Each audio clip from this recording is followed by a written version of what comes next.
แม่นพยาธิชนิดหนึ่งเกิดมาจากความผิดปกติที่ร่างกายบ่สามารถใส่น้ำตาลได้เนื่องมาจากม้ามผลิตฮอร์โมนอินซูลินได้บ่เพียงพอหรือบ่สามารถผลิตฮอร์โมนอินซูลินได้เลยจึงเฮ็ดให้ระดับน้ำตาลในเลือดเพิ่มสูงขึ้นและเกิดภาวะแทรกซ้อนตามมาผู้ที่เป็นพยาธิเบาหวานจะแสดงอาการออกดังนี้เหี่ยวดุและมักลุกเหี่ยวในยามกลางคืนพอเหี่ยวหลายห่างกายมีการขาดน้ำจึงแสดงอาการรู้สึกคอแห้งปากแห้งผิวหนังหยาบแห้งจึงเฮ็ดให้ต้องดื่มน้ำหลายนอกจากการดื่มน้ำหลายแล้วยังกินสิ่งต่างๆหลายน้ำอีกแต่ถึงจะกินหลายปานใดก็ตามก็ยังเฮ็ดให้ห่างกายอ่อนเพลียน้ำหนักลดลงคือเก่าบางคนปิ่นปัวรักษาบ่สม่ำเสมอหรือขาดการรักษา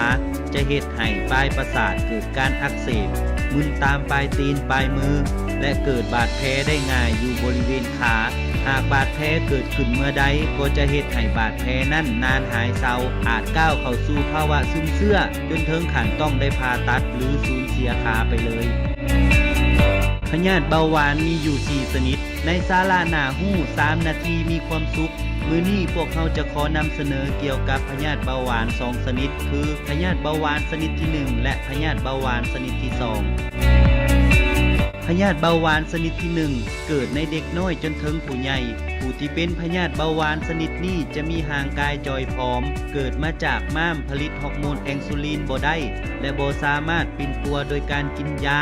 ต้องได้ซักอินซูลินตลอดชีวิตส่วนพยาธิเบาหวานชนิดที่2มันเกิดในผู้ใหญ่จนถึงผู้สูงอายุพบได้ประมาณ 95% ของพยาธิเบาหวานทั้งหมดส่วนใหญ่ผู้ที่เป็นพยาธิเบาหวานชนิดนี้จะมีลักษณะรูปร่างตุ้ยและประสิทธิภาพของการผลิตฮอร์โมนอินซูลินจากม้ามยังสามารถหลั่งออกมาได้อยู่แต่อาจมีบ่เพียงพอกับความต้องการของร่างกายตรงกันข้ามกับเบาหวานชนิดที่1แม่นบ่สามารถหลั่งฮอร์โมนอินซูลินได้เลยเมื่อเว้าถึงพยาธิเบาหวานแล้วไผแด่ที่มีโอกาสเสี่ยงที่จะเป็นพยาธิเบาหวานได้สำหรับคนที่มีความเสี่ยงที่จะเกิดเป็นพยาธิเบาหวานได้มีดังนี้ 1. ทางกรรมพันธุ์หมายความว่าหากพ่อหรือสายญาติในครอบครัวเป็นพยาธิเบาหวานก็สามารถเฮ็ดให้ลูกหลานอยู่ในกลุ่มเสี่ยงที่จะเกิดเป็นพยาธิดังกล่าวได้ 2. ภาวะความตุ้ยหรือน้ำหนักเกินมาตรฐานก็อยู่ในกลุ่มเสี่ยง 3.